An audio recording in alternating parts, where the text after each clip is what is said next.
Primer Congreso en Competencias para la Enseñanza de Ciencias Exactas y Lengua Indígena. Doctor José Luis Soto Munguía, Departamento de Matemáticas de la Universidad de Sonora. Doctor en Ciencias con especialidad en Matemática Educativa en el Centro de Investigación y Estudios Avanzados del Instituto Politécnico Nacional. Líneas de investigación: uso de los recursos tecnológicos en la enseñanza de las matemáticas. Demos la bienvenida al Dr. José Luis Soto Munguía, quien nos presenta la identificación de cónicas como lugares geométricos con GeoGebra, geometría sintética versus geometría analítica.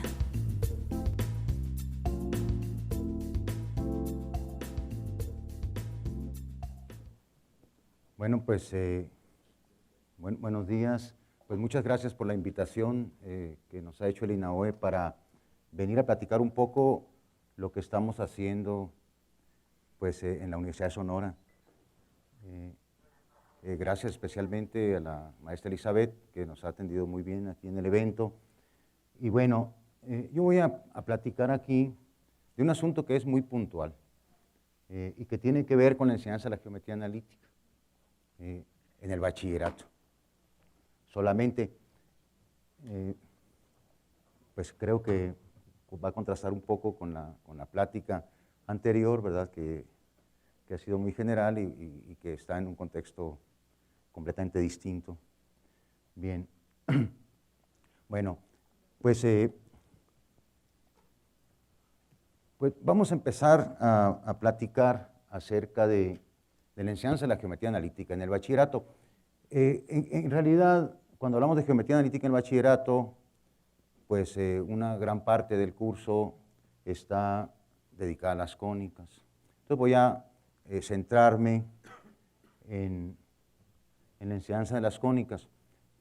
Lo que tenemos en el bachillerato, a pesar de la reforma del 2008 y de este enfoque por competencias del que se habla ahora, es que la enseñanza ha permanecido más o menos igual, ¿verdad? Es decir, se siguen usando los mismos textos. Claro, algunos están revestidos, ¿verdad?, con este nuevo lenguaje de las competencias, pero esencialmente se sigue haciendo lo que aparece en el Lehmann, que es como un texto clásico de geometría analítica. Y entonces estas ideas de Lehmann pueden ser resumidas así cuando se abordan las cónicas. Hay una definición de cada una de las cónicas, ¿verdad? De inmediato, el texto y los cursos en general, pues se van a la definición, a la ecuación del lugar geométrico. Hay una prisa, digamos, en los cursos por llegar al sistema de coordenadas y a la algebraización correspondiente.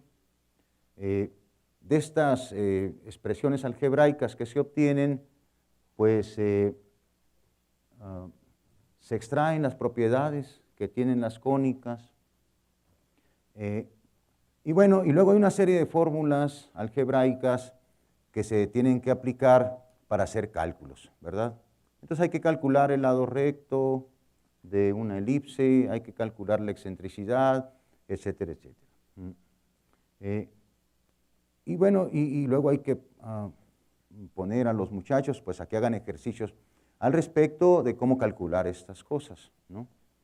Y entonces lo que tenemos, ¿verdad?, es que nuestros estudiantes pues aprenden a hacer estos cálculos mecánicamente, los significados geométricos se van como diluyendo, ¿verdad? Y entonces una buena parte del curso se dedica a que nuestros estudiantes puedan, digamos, hacer cálculos con estas expresiones. Y son buenos en el sentido, bueno, de que hacen buenos cálculos. La realidad nos ha mostrado que esta manera, ¿verdad?, no ha tenido buenos resultados.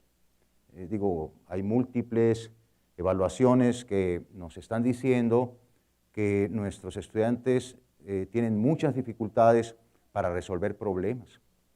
¿verdad?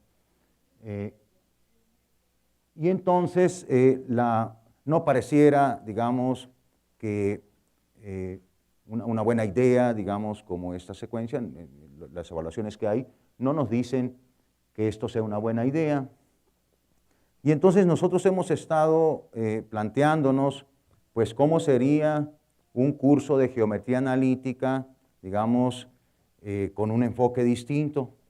Bueno, o que nos llevara, digamos, a cumplir con propósitos que necesitamos, ¿verdad? Fundamentalmente los que se refieren a la resolución de problemas. Y entonces armamos un proyecto para diseñar un curso en línea en donde pretendemos mostrar una visión distinta de la geometría analítica. Bien. Bueno, si uno abre un texto como el Lehmann, pues se va a encontrar con esta aproximación. Es decir, aquí aparece un caso particular de la ecuación de la parábola. Rápidamente hay que identificar en el sistema de coordenadas en dónde está ubicada. Hay que simbolizar muy rápidamente todo lo que aparece en esa gráfica. Y luego hay que desprender, ¿verdad?, esta ecuación.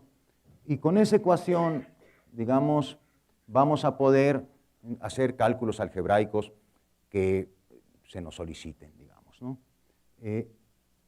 Y entonces esta prisa, ¿verdad?, por algebrizar y por llegar al sistema de coordenadas, pues no pareciera, algo está pasando con esta aproximación, ¿verdad?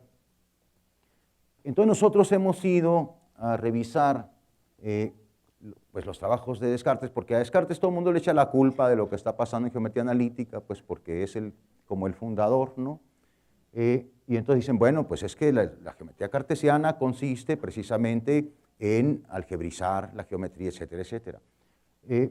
Pero si uno revisa la geometría, bueno, nosotros no estamos planteando como que hacer a un lado el Lehmann y meter la geometría, por supuesto, pero sí hemos revisado como qué ideas están metidas en la geometría en este aspecto, ¿verdad?, que tiene que ver con el estudio de las cónicas, de la variación, etcétera, etcétera, en la geometría.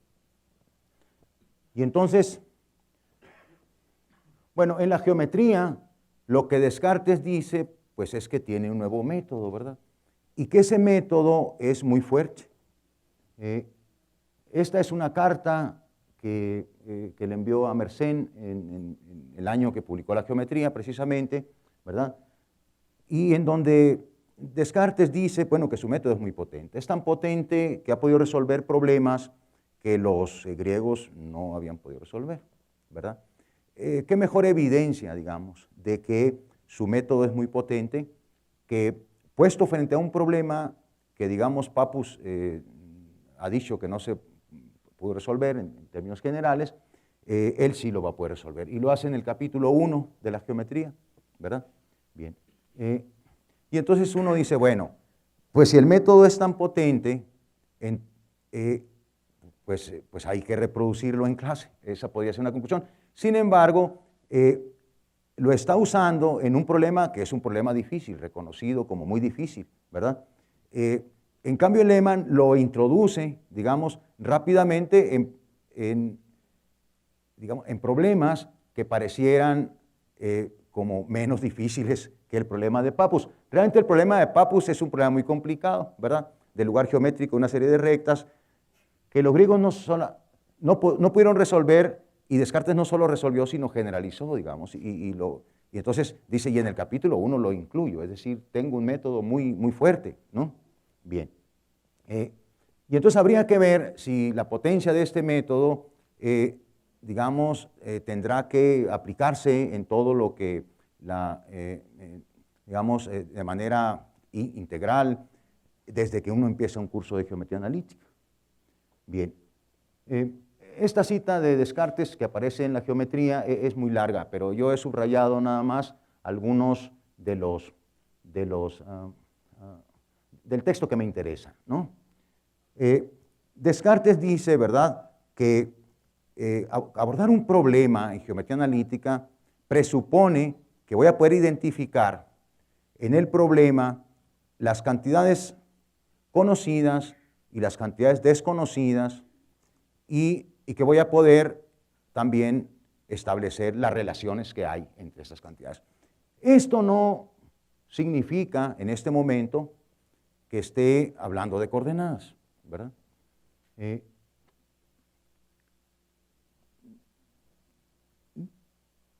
No está introduciendo sistema de coordenadas, lo hace en el problema de Pappus, pero aquí no, ¿verdad? Y entonces, para hacerlo, necesita identificar en una construcción las cantidades, cómo están relacionadas, cuáles son conocidas, como dice él, y cuáles son desconocidas. Y esa parte, en nuestro curso de geometría analítica, está descuidada. Hay un hueco, pues, ahí, ¿verdad? Y ese hueco nos lleva al descuido de la geometría, digamos, o a la priorización del álgebra en detrimento de la geometría. En el bachillerato tenemos un curso de geometría previo a la geometría analítica. Y entonces pareciera que hay una especie de discontinuidad que proviene de esta prisa por llegar a la algebraización y al trabajo mecánico con las expresiones algebraicas. Si uno observa lo que Descartes está haciendo, ¿verdad? Solamente me voy a referir a uno de los aspectos. Hace muchas cosas, es un texto muy polémico, ¿verdad? Hay todo un debate ahí contra los griegos, lo que sea, pero solamente me voy a referir a un aspecto.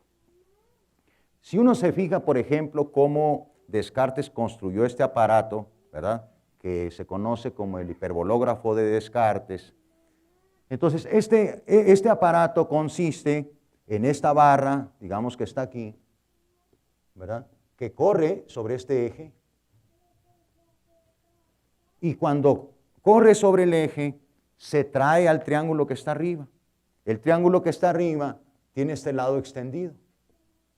Y entonces el punto de cruce entre el lado de ese triángulo extendido y la barra le da una curva. Y entonces él dice, yo voy a ver qué curva es esta. Bueno, le interesa la clasificación, pero obtiene la ecuación, digamos, ¿no? Descartes no está hablando en este momento de coordenadas, está hablando de cómo están relacionadas las cantidades unas con otras. Y esas relaciones dependen de la geometría, por supuesto. Sin geometría no tendríamos manera de obtener la ecuación a la que se está refiriendo. Bien.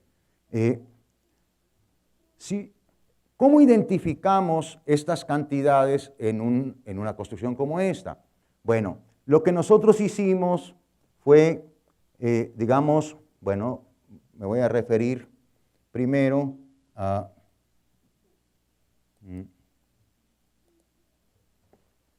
Ah, caray, algo pasó. Algo pasó con el cañón.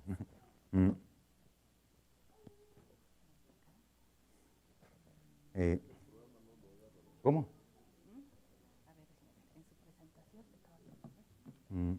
Estaba en la presentación, pero digamos, en cuanto se fue a GeoGebra ya no...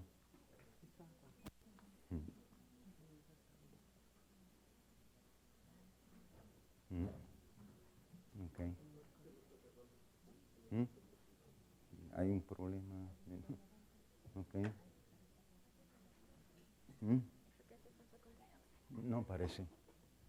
No sé qué sea.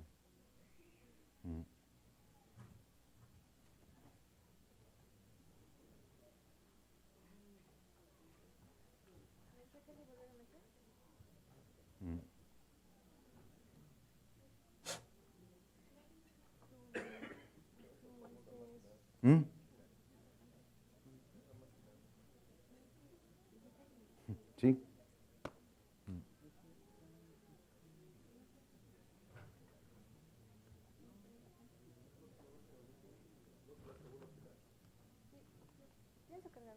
Okay. Pero ¿cómo? Con la pila está conectada. ¿Eh? Sí, sí está. ¿Eh?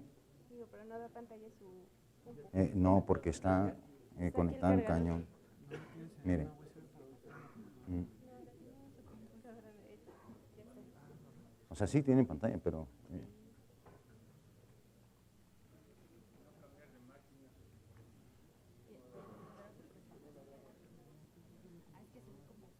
sí. Mm. Ok. Sí, necesito.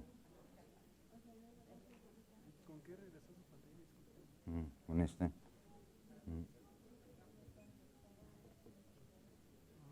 Pues ya no regresa. Porque, o sea, ya no está conectado. ¿Mm?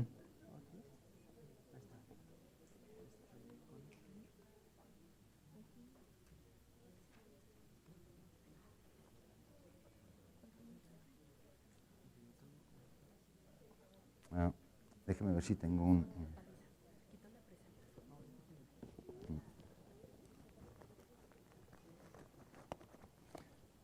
Se me hace que es un problema del cable, ¿no? Mm.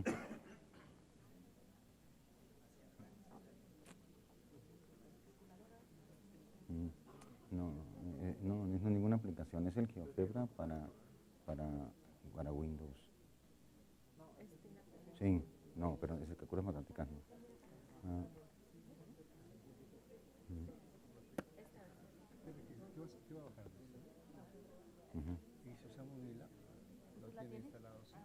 Ujú. Ok, déjame sacarlo en una memoria.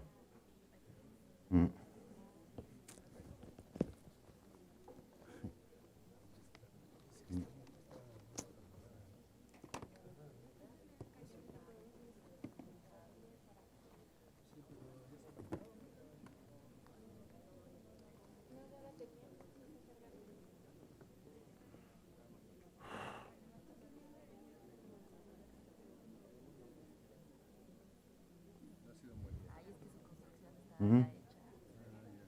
¿Cómo? Yo creo que del cable, yo creo. ¿No tiene otro cable? Se me hace que es un problema del cable.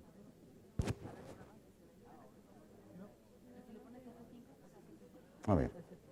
No, ahí está la presentación y no se ve ya. Es un problema del cable, se me hace. Es el cable el que no sirve. Va a usar No GeoGebra, tiene, ¿verdad? Va a usar GeoGebra. Sí, no tiene otro cable. Con otro, GeoGebra lo tengo, está en la máquina. con otro cable podríamos ver, ¿eh? ¿Mm?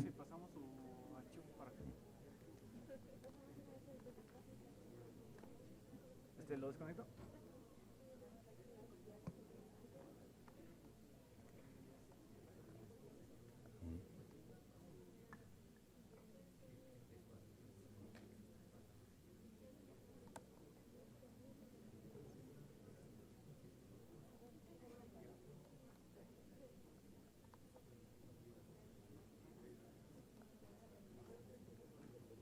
El archivo de su... Ujú.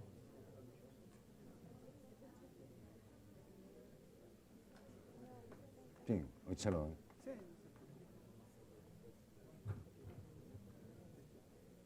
¿No quieres que te consiga?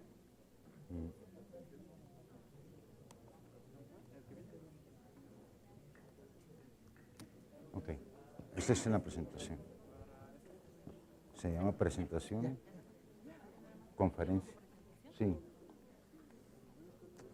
Mm.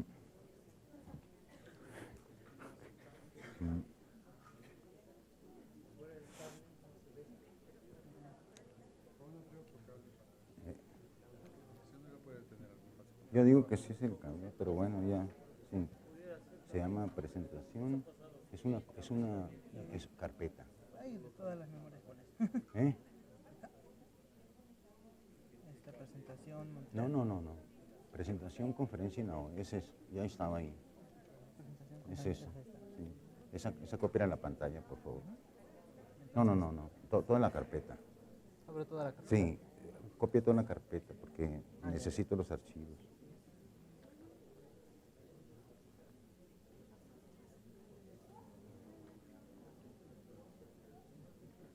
Ahí está. ¿En dónde está la carpeta? Déjamela en la mano. Ok, perfecto. Ok, ¿listo? Ok. A ver.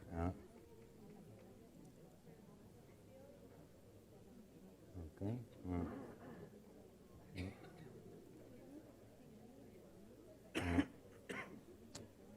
Ok.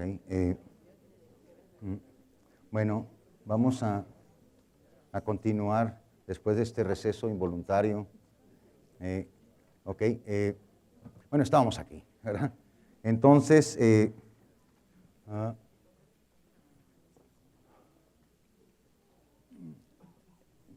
problema de identificar las cantidades que son desconocidas para Descartes y las que son conocidas, las relaciones que hay entre ellas, ¿verdad? Pues evidentemente es un problema geométrico, ¿verdad? Pero digamos, esta es como la versión de la geometría, es una versión comprimida, digamos, ¿no? Entonces, nosotros hemos, primero, si... a ver, no sé dónde está esto. Okay. Habíamos, bueno, en esto estábamos, ¿no? A ver,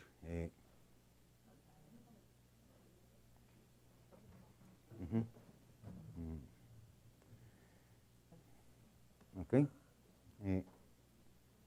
Si nosotros simulamos este aparato en GeoGebra, ¿verdad? Resulta que las cantidades conocidas de las que habla Descartes, pues son las cantidades que se están moviendo en la construcción. Y las cantidades conocidas, pues son las que permanecen fijas. Pero esto permite entonces la exploración de una construcción como esta para poder identificar pues cuáles son unas y cuáles son otras. No.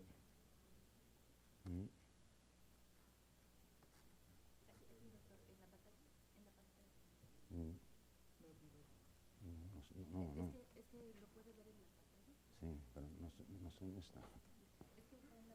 Sí, pero no quiero ese. El archivo de GeoGebra, pues ¿dónde está? ¿Quiere abrir otro archivo? No, el mismo. Tenía abierto uno, pues ¿dónde está?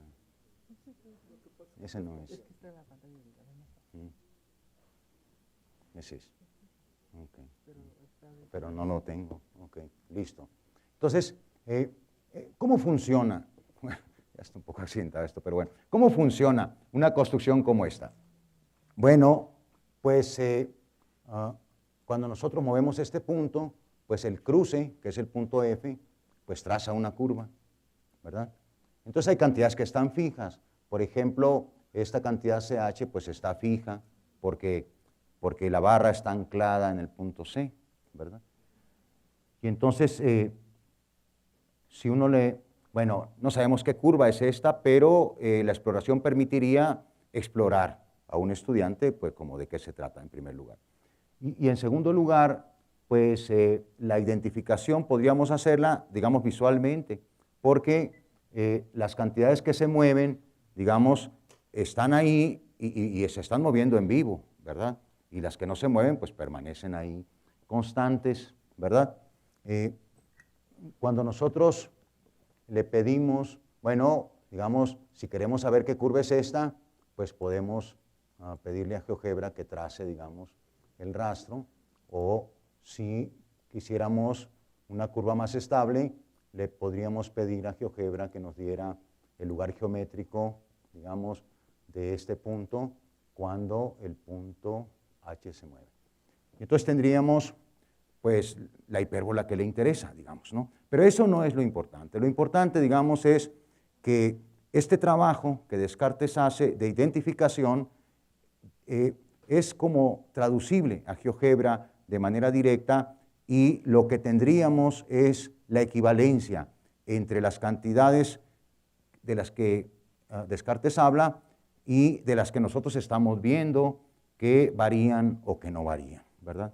Bueno, esto ha dado pie para que propongamos, digamos, que antes de la algebrización le entremos al problema de la geometría, de la geometrización. Es decir, uno de los problemas de nuestros estudiantes es el trabajo que les cuesta pensar geométricamente. Eso no solamente es un problema de geometría analítica, uno lo puede ver en el cálculo, lo puede ver en los cursos posteriores y también lo puede ver cuando intentan resolver problemas, ¿verdad?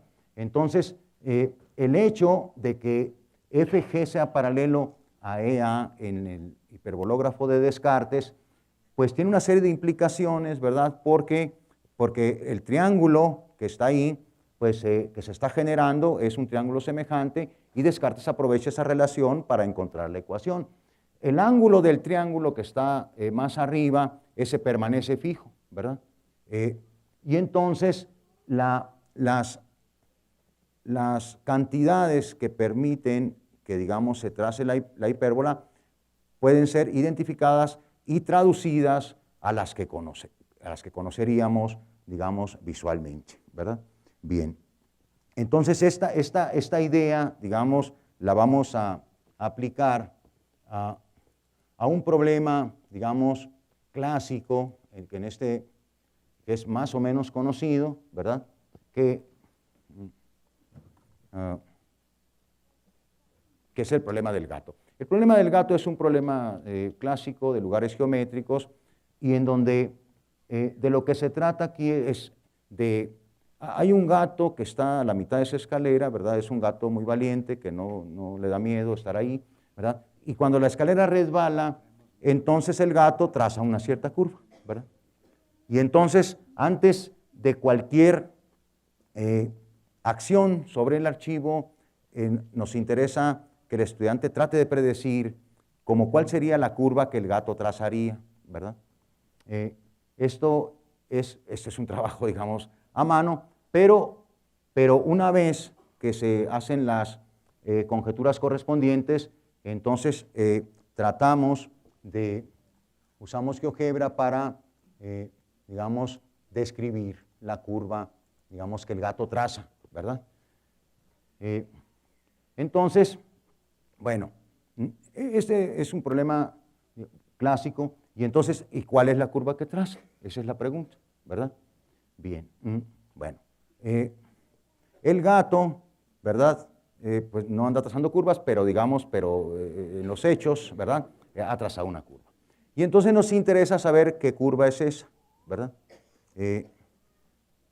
Bueno, el estudiante puede darse cuenta de cuál es, digamos, porque tiene herramientas técnicas, le puede pedir a GeoGebra, el archivo ya está construido, ¿verdad? El asunto no es ese, el asunto es cómo justifica que esa curva es un cuarto de circunferencia, ¿verdad? Y entonces, cuando hablamos nosotros de resolver problemas, cuando hablamos de competencias en el bachillerato, pues eso, digamos, podría sonar muy abstracto, pero aquí estamos tratando de plantear problemas de que los estudiantes puedan argumentar geométricamente antes de pasar a un sistema de coordenadas, ¿verdad? Bien, entonces, bueno, esto es como la primera presentación del problema del gato. La segunda presentación del problema del gato es más técnica, ¿verdad? Okay. Bueno, no, este no es.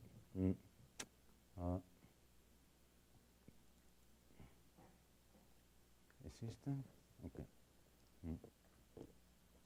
Ok. Perfecto. Ok. Bien. El gato se mueve en ese punto G, ¿verdad? Y entonces, en este archivo que es más constructivo, se trata de ver cuál es la curva que traza el punto G, que es donde está el gato. Pero entonces necesitamos observar, ¿verdad?, cuáles son las cantidades que se están moviendo cuando el gato se mueve o cuando el punto ahora se mueve, digamos, cuáles son las cantidades. Claro, en el archivo se han incluido, digamos, algunos trazos auxiliares, ¿verdad? Y entonces, ¿qué es lo que tendríamos aquí? Bueno, pues tendríamos que hay cantidades que están fijas, ¿verdad? Lo que Descartes llama las cantidades conocidas, pues uno las puede ver ahí que están fijas, ¿verdad? Que son cantidades que no se están moviendo. Una de ellas, por supuesto, es la escalera, ¿verdad? Bueno, entonces se trata de involucrar a los estudiantes en una actividad de identificación, ¿verdad? Primero, ¿qué cantidades permanecen fijas? ¿Qué cantidades se están moviendo? Y luego, ¿cómo están relacionadas las cantidades que se están moviendo con las cantidades constantes? ¿Verdad? Bien. Bueno, este segmento que está en rojo, ¿verdad? Como ustedes pueden ver, pues está uniendo los puntos medios del triángulo siempre, ¿verdad? Cuando la escalera se desplaza, ¿verdad? Y entonces, la longitud de ese segmento está fija o está variando. La longitud, la medida de ese segmento, ¿está fija o está...? Bueno, este tipo de preguntas aparecen en las actividades, ¿no? ¿Verdad? La longitud está fija, ¿verdad? Porque como está uniendo los puntos medios, entonces mide la mitad de lo que mide la escalera, ¿verdad? Bueno, esta identificación, que digamos que Descartes no hacía de esta manera porque no tenía tecnología, pues estamos tratando de que el estudiante con la exploración pueda, digamos, hacerlo. Y este es un problema de geometría, ¿verdad? Porque si la escalera mide 6 metros, que es lo que está, como está construido este archivo, ¿verdad? Entonces, el segmento que está en rojo, ese va a medir siempre 3, ¿verdad? Porque es la mitad, pues. Y el hecho de que sea la mitad, pues es un problema de semejanza, ¿verdad? Y entonces retomamos los temas geométricos, ¿verdad? Para la identificación. Bien. Y entonces, si esa cantidad está fija, si la medida de ese segmento está fijo, pues entonces nosotros decimos que esta también debe estar fija, ¿no? Y tendríamos argumentos, ¿verdad? De por qué debe estar fija, ¿no? Porque, digamos, si el segmento rojo está fijo, pues el otro está obligado a permanecer fijo, la medida, pues, ¿verdad? Es constante, puesto que se trata de la diagonal. Entonces, el resto del trabajo tiene que ver con ¿qué? Pues con observar, ¿verdad? Que si esa cantidad está fija, entonces el gato permanece siempre a la misma distancia del punto A, ¿verdad? Y eso es la identificación de un pedazo de círculo, ¿verdad? Claramente que la relación entre las cantidades es una relación pitagórica, ¿verdad? Es decir, el segmento AD al cuadrado más el segmento DG al cuadrado, pues ese, digamos, siempre me va a dar la hipotenusa, pero la hipotenusa está fija. Entonces hay dos cantidades ahí, ¿verdad? Que es AD, que si la tomamos al cuadrado y lo sumamos con DG, eso me va a dar una cantidad fija. Y eso, digamos, es un asunto de geometría. No hemos hablado aquí de coordenadas, no hemos hablado aquí, digamos, de cómo sería la relación de X con respecto a Y, etcétera, etcétera. Estamos hablando de relaciones entre cantidades, que es la idea que nos parece que tiene Descartes cuando está trabajando con sus construcciones, ¿no? Bien. Voy a mostrar, me dice el tiempo porque ya no sé. Ok, voy a mostrar una variante del problema del gato, ¿no? Una variante del problema del gato, pues es esta.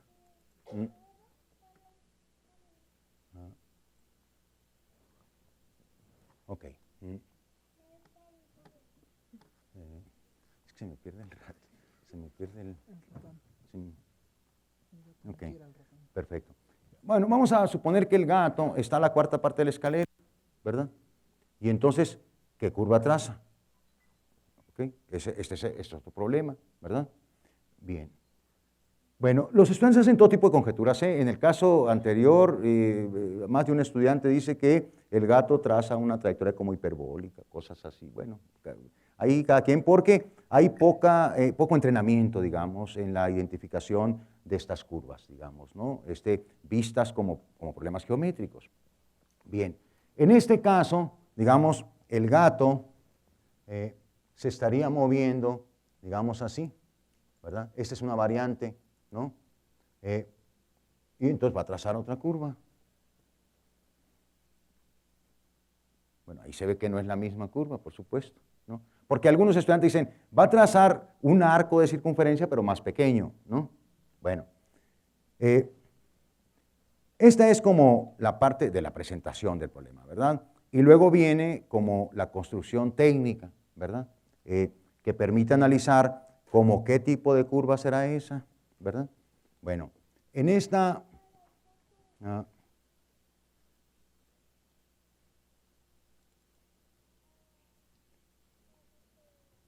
presentación técnica tendríamos pues un gato que se mueve a la cuarta parte de la escalera, ¿no? Ya se sabe, digamos, que el gato a la mitad de la escalera pues guarda esta relación pitagórica entre cantidades, ¿verdad? Y entonces, el segmento NG, que es la distancia del gato, digamos, a la pared, ¿verdad? Ese ahora es más corto, ¿verdad? Pero uno puede, en la exploración, ver qué quiere decir eso, ¿no?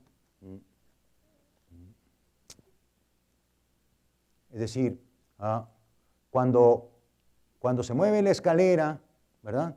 Es cierto que NG, digamos, ahora es más corto con respecto a la posición que tenía antes el gato, pero hay una relación entre la distancia que guardaba antes con la distancia que guarda ahora. Entonces esa relación no es tan difícil de identificar, ¿verdad? Porque como el gato está a la cuarta parte de la escalera, pues la distancia que guardaba antes, pues es el doble de NG, ¿verdad? Y entonces uno puede, bueno, ya sabemos que la distancia del segmento rojo que está ahí horizontal, ¿verdad? Si yo lo elevo al cuadrado y lo sumo con el cuadrado del segmento rojo que está abajo, pues esas son como las cantidades pitagóricas que nos daban el cuarto de circunferencia, ¿verdad? Bueno, pues ahora vamos a tomar estas cantidades, en particular la cantidad de NG. Si se identifica esta relación, entonces vamos a usar la relación que teníamos, ¿verdad?, para escribir la nueva relación. Y entonces lo que tendríamos es que si tomamos NG y lo multiplicamos por 2, ¿verdad?, obtenemos la cantidad pitagórica anterior. Y entonces uno se tendría que preguntar por cuánto hay que multiplicar la longitud del segmento rojo para obtener, digamos, el segmento OG, ¿verdad? No, perdón. ¿Por cuánto hay que multiplicar OG para obtener el segmento rojo, verdad? Y entonces ese hay que comprimirlo, ¿verdad? Bueno, en general, ¿no? Entonces, ¿qué es lo que tendríamos? Pues tendríamos que este segmento rojo más este, digamos, elevados al cuadrado ambos, al sumarlo me dan el radio, ¿verdad? Pero ahora yo no tengo esos. Ahora tengo la mitad del horizontal y tengo otro que es como 1 punto, para poder comprimirlo necesito multiplicarlo por cuánto, ese es el problema, ¿verdad? El segmento OG para que se convierta en el rojo. Y entonces esta discusión tiene que ver, por supuesto, con la noción de razón, ¿verdad? Pero tendríamos que multiplicarlo entonces por 2/3, ¿verdad? Y entonces lo que tenemos es que las cantidades originales que cumplían con el teorema de Pitágoras, pues ya no son tales. Pero ahora tenemos una cantidad que es, digamos, la mitad de la que teníamos, por una parte, al elevar el cuadrado del segmento rojo horizontal y sumarlo con el cuadrado del segmento rojo vertical, nos va a dar la longitud del radio al cuadrado, ¿verdad? Bien, y entonces ese es un problema de por cuánto tendría que multiplicar las cantidades, ¿verdad? Y entonces en el caso del horizontal es muy simple, pero en el caso del segmento vertical no tanto, ¿verdad? Bien, bueno, estas son como las ideas con las que nosotros estamos trabajando en este curso de geometría que vamos a diseñar, que estamos diseñando en línea y que, digamos, estaríamos pensando en insertar como esta parte, como previo a la algebrización. Evidentemente, el álgebra y el sistema de coordenadas forman parte de la potencia del método Descartes. El problema es qué tanto estamos geometrizando, ¿verdad? Bien. Y entonces, voy a tomar, pero luego que se vea dónde está, ok.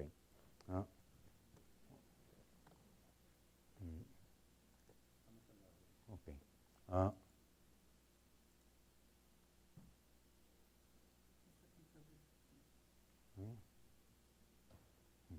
Se abrió acá. Ok. Ok. Voy a tomar una nueva pantalla de GeoGebra, ¿verdad? Nada más para... ¿cómo anda el tiempo? Okay. Para plantear como qué tipo de problemas nos permite como abordar esta idea de la identificación de cantidades, ¿no? Y entonces voy a ver. Si nosotros tomamos una circunferencia, aquí, digamos, de radio, bueno, no tengo tablero, ok, de radio, digamos, 5, entonces vamos a poder, ok, no necesitamos en este momento, digamos, los ejes, entonces me voy a referir a una circunferencia nada más, ¿verdad? Y entonces voy a tomar, digamos, un diámetro de la circunferencia, ¿no?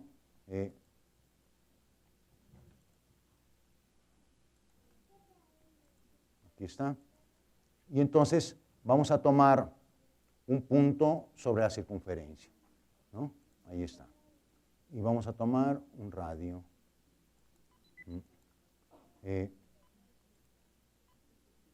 Entonces vamos a trazar la perpendicular a esta, digamos, que pase por aquí. ¿Ok? Y vamos a pedirle la intersección de esta con esta. Y está. Y luego le vamos a pedir el punto medio de este segmento. Ok, listo. Cuando nosotros hacemos variar este punto, ¿cuál es la curva que traza ahí? Ese es el problema aquí, ¿no? Bien. Lo planteo porque es un problema similar al del gato, ¿verdad? Si nosotros vemos, y podemos hacerlo con una animación rápidamente, podríamos tratar de identificar, porque de eso se trata, digamos, de identificar el lugar geométrico que traza E, ¿verdad? Ese es un punto, la identificación, ¿verdad? Y el otro aspecto es que si, que es un tipo de curva, que es una especie de circunferencia aplastada, etcétera, que se llama elipse, si quieren, ¿no? Etcétera. Y entonces, ¿qué relaciones permiten, digamos, que se trace una curva como estas? Ese es el punto, ¿verdad? Entonces, pues al igual que antes, ¿verdad? Ya sabemos que este punto mantiene una relación entre esta cantidad y esta que es pitagórica, ¿verdad? Y entonces esa relación se va a mantener si yo la escribo en términos del segmento DE, ¿verdad? Si tomo el segmento DE y lo multiplico por 2, entonces voy a tener la relación pitagórica de nuevo. La voy a recuperar, pero la cantidad que está cambiando, que es DE, ¿verdad? Tiene una relación con DC que puede ser establecida, ¿verdad? Y que es de 1 a 2. Y entonces, en lugar de tener la ecuación, digamos, que se conoce del círculo como x cuadrada más y cuadrada igual a r cuadrada, pues ahora voy a tener que la y, digamos, o la correspondiente a la y, para hablar de términos conocidos, ¿verdad? Va a ser el doble de DE, ¿verdad? Y entonces voy a tener una ecuación un poco rara. No estoy hablando de coordenadas, simplemente estoy hablando de que hay una cantidad, digamos, que multiplicada por 2 y elevada al cuadrado, sumada con otra elevada al cuadrado, me da siempre un radio fijo. Y esa es una ecuación, digamos, que no nos obliga, digamos, a meternos al sistema de coordenadas, sino analizar la geometría que está presente en la construcción de la curva, ¿verdad? Bueno, claramente que, digamos, los que no estén muy convencidos de cuál es esa, pues basta con pedirle a GeoGebra el lugar geométrico, digamos, de este punto, cuando este se mueve, y pues lo que se tiene es eso. Claramente, si tomamos este segmento que hemos partido en 2 y lo partimos en 3 o en 4 o en 5, digamos, pues obtenemos, digamos, ecuaciones distintas que corresponden con curvas distintas, ¿verdad? Voy a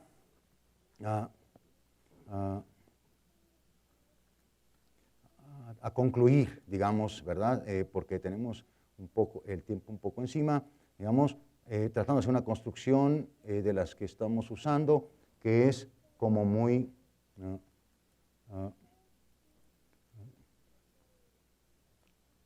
que ha resultado interesante para nosotros, ¿no? Esta, okay, no sé, ok, igual, tampoco necesitamos este sistema, no estamos en eso, digamos, ¿verdad? Entonces lo que necesitamos es un círculo, lo trazamos rápidamente, lo vamos a poner en radio igual dado, ¿no? Ahí está. Y entonces vamos a tener un círculo como este, ¿verdad? Y, muy bien. Entonces vamos a tomar un punto, digamos, que esté dentro del círculo, ¿verdad? Otra vez se trata de estudiar, ¿verdad? ¿Qué se mueve, qué no se mueve, cómo están relacionadas las cosas que se están moviendo con las que no se están moviendo, ¿verdad? Entonces vamos a tomar un punto sobre la circunferencia, ¿verdad? Vamos a trazar esta recta aquí. En realidad esta construcción se les ha hecho a los estudiantes, yo la estoy aquí improvisando. Vamos a tomar esta recta.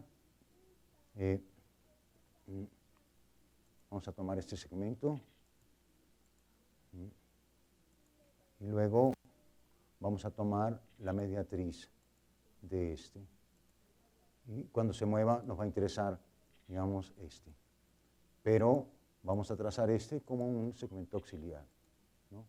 Bueno, cuando yo muevo este punto, de ese se va a mover, evidentemente, ¿no? Pero las cantidades que se están moviendo, pues hay que analizarlas, ¿verdad? Y entonces, por la manera como se ha trazado, como la última recta que tracé es una mediatriz, pues mantiene isósceles un triángulo, ¿verdad? Que es el triángulo BDC, etcétera. Esas cantidades, aunque se van a estar moviendo, esto es una dificultad en la identificación, pero digamos es algo que puede hacerse, aunque se están moviendo las cantidades del triángulo CDB, ¿verdad? Permanecen siempre iguales. Esto es un poco costoso para los estudiantes, la identificación de cantidades que están variando, pero permanecen, digamos, iguales, ¿verdad? Entre sí. Bueno, y entonces uno puede ver, digamos, observar como cuál es el lugar geométrico que va a trazar D y a qué se debe, ¿verdad? Esto no requiere de nueva cuenta de coordenadas y si uno le pide, digamos, bueno, estoy precipitando un poco las cosas, pero, digamos, si uno le pide el lugar geométrico de este cuando este se mueve, pues vamos a obtener, digamos, esta elipse, que depende de este punto, ¿verdad? Bien. Bueno, ¿por qué es una elipse eso? Bueno, pues porque si las cantidades de este triángulo que voy a trazar aquí para estarlo mencionando, digamos, como triángulo trazado, si nosotros vemos ese triángulo que es isósceles, digamos, entonces pues permanece siempre isósceles, ¿verdad? Pero este lado sí es igual que este, ¿verdad? Pero esta cantidad está fija o se está moviendo. El segmento AC está fijo o se está moviendo. Pues es el radio. Y entonces ese radio suma, ¿verdad? AD más DB. Pero AD más DB son los dos segmentos que me están marcando la distancia a A y a B respectivamente. Es decir, la distancia a los potenciales focos, ¿verdad?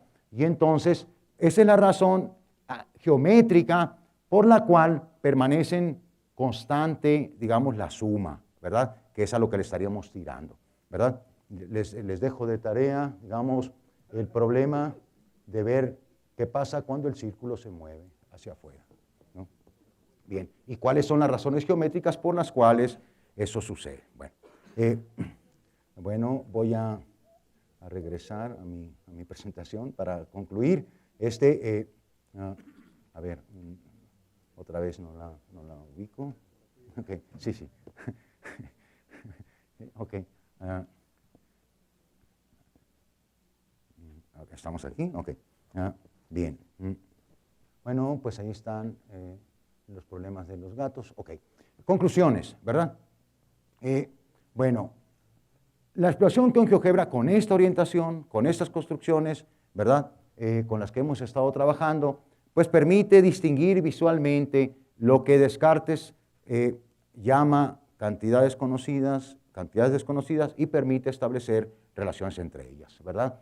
Que es como tratar de recuperar la geometría dentro de la geometría analítica. Por eso la plática se refiere a geometría sintética contra geometría analítica en el sentido en el que estoy hablando, ¿verdad? Por una parte. Por otra parte, identificar los lugares geométricos de las cónicas no exige, ¿verdad?, un sistema de coordenadas. El sistema de coordenadas pareciera que está más bien inhibiendo el pensamiento geométrico. Eso es lo que nos preocupa, digamos, ¿no? Bueno, y por otro lado, se trata efectivamente de poner a trabajar a los estudiantes en la exploración, en la identificación de cantidad de relaciones, etc. Y independientemente del discurso, ¿verdad?, general del enfoque por competencias, etc., sí nos parece importante que la enseñanza esté centrada en el estudiante. Sí nos parece importante abandonar lo que Díaz Barriga llama una clase frontal, ¿verdad? Y entonces centrar la enseñanza en el estudiante tiene que ver con ¿qué? Pues con ponerlo a hacer cosas y a que pueda ir sacando conclusiones en la discusión, por supuesto, con el profesor. Y por último, ¿verdad? Nos parece también que este acercamiento promueve el pensamiento geométrico, digamos, antes de ingresar a la mecanización algebraica. Muchas gracias.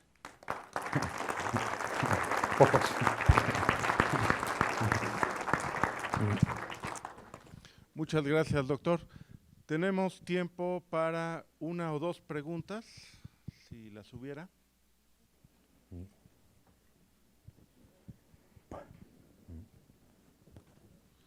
Bueno. Es que no quiero preguntar siempre, pero estaba pensando a lo largo de su presentación, entonces había que echarle la culpa a Lehmann. Esto me parece muy bien, digamos, la conclusión de todo el trabajo que llega hasta ahora de que hay que centrar nuestro trabajo docente en el alumno. Creo que es algo que nos debemos llevar todos los que nos dedicamos a la docencia. Pero después de toda esta explicación en la cual hace toda esta exploración geométrica y en efecto no se requiere el sistema de coordenadas, entonces la pregunta es, ¿hay que echarle la culpa a Lehmann? Porque Lehmann nos lleva arrancamos con la definición de la distancia entre los dos puntos y ese es como nuestro eje rector que nos lleva a la construcción de los demás lugares. Bueno, yo he puesto ahí una página de Lehmann porque creo que es un libro representativo, ¿no? No, bueno, realmente pues Lehmann es un libro de texto.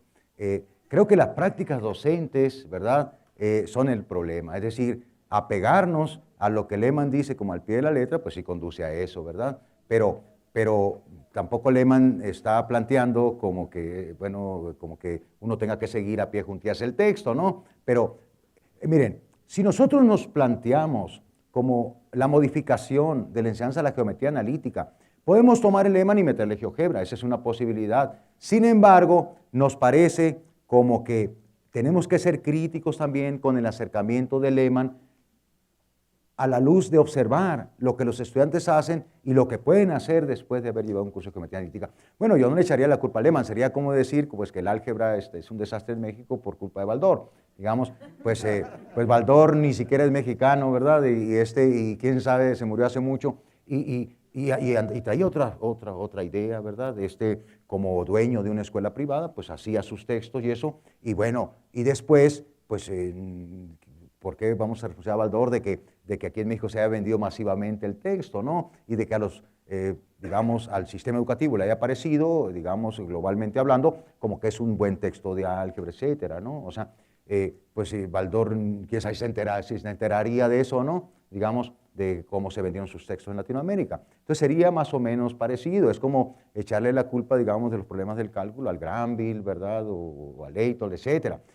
Creo que tenemos un problema, digamos, relacionado con la práctica docente nuestra, ¿verdad? Y entonces uno dice, ¿cuáles son las fuentes? Pues pueden ser el Lehmann perfectamente, el Lehmann trae problemas muy interesantes también, etcétera, ¿no?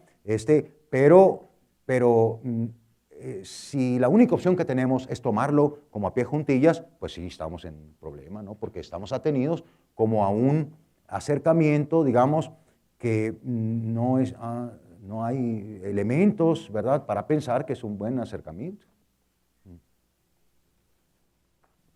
¿Hay otra pregunta? Sí, a ver, aquí en corto, doctor, para mí me inquieta mucho cuando hablamos de geometría analítica y de acuerdo a los programas, la primera parte que me piden es describir lugares geométricos. Claro. Para mí en lo particular se me hace muy atrevido que el chico describa algo que se supone que es posterior a lo que sería la parte del análisis de la geometría. Entonces se me hace un poquito duro el pedir primero descríbeme lugares, pero ¿qué crees? Ahora te voy a enseñar qué significa tu ecuación para que describas precisamente o analices tu ecuación propiamente dicha y a ver qué te resulta. ¿Qué opinas sobre eso? Bueno, el planteamiento que estamos haciendo aquí tiene que ver con una aproximación a las cónicas, ¿verdad? Digamos, ningún curso de geometría analítica arranca, digamos, con el tema ¿verdad? Sin embargo, mire, tenemos un problema, digamos, ¿verdad? O muchos problemas con la geometría analítica. Y entonces, lo que uno tendría que preguntarse, digamos, es si el estudiante lo que tiene que aprender es álgebra, digamos, en el curso de geometría analítica, como con aplicaciones a la geometría, o realmente es un curso de geometría, ¿verdad? Sí estamos de acuerdo, pero no estamos avalando tampoco, ¿verdad? Como el programa tampoco. Es decir, nosotros tenemos que plantearnos, eso nos parece, ¿verdad? Si queremos cambiar la enseñanza de la matemática, particularmente la geometría analítica, pues los programas se vuelven como una camisa de fuerza, ¿verdad? Es decir, un planteamiento, digamos, un replanteamiento completo del curso tendría también que replantear el orden, ¿verdad?, en el que se están trabajando los temas, ¿verdad? Porque, ¿qué es lo más importante de la geometría analítica, verdad? Esa sería una buena pregunta que debiéramos hacernos, porque muchos de los resultados de la geometría analítica evidentemente quedan en el abandono casi de inmediato después del curso de geometría analítica. Entonces, ¿qué es lo trascendente? ¿Qué es lo prioritario, verdad? Que pensemos geométricamente o que podamos aplicar las fórmulas, ¿verdad? Y entonces, cuando los cursos se inician en el tema de lugares geométricos, yo no estaría planteando, digamos, como la descripción de curvas que tienen este grado de complicación, ¿verdad? Pero la idea del lugar geométrico también es una idea que se puede observar en vivo en GeoGebra con curvas, digamos, como mucho más elementales. Mire, por ejemplo, si a usted se le plantea el problema de, digamos, encontrar el lugar geométrico de un punto que se mueve de tal manera que permanece en la misma distancia de otros dos, usted va a encontrar la mediatriz, ¿verdad? Pero eso, quién sabe por qué será mediatriz. Digamos, lo que va a encontrar es la ecuación de una recta, pues, comparando las distancias, ¿verdad? Y entonces usted dice, esta representación algebraica es la representación de una recta.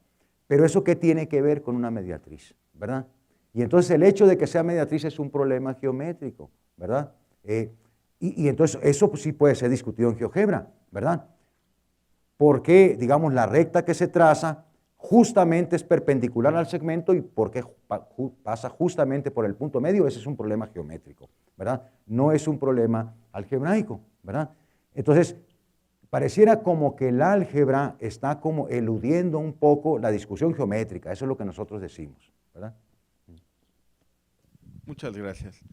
El Instituto Nacional de Astrofísica, Óptica y Electrónica otorga la presente constancia al doctor José Luis Soto Munguía por impartir la conferencia magistral La identificación de cónicas como lugares geométricos con GeoGebra, Geometría Sintética versus Geometría Analítica, que se llevó a cabo en el auditorio del Centro de Información del INAOE el día martes 25 de julio del 2017, en el primer Congreso en Competencias para la Enseñanza de Ciencias Exactas y Lenguas Indígenas. Santa María Tonalcintla, Puebla, julio 2017, la firma del doctor José Javier Báez Rojas. Muchas gracias. Doctor. Muchas gracias. Y un obsequio. Muchas gracias.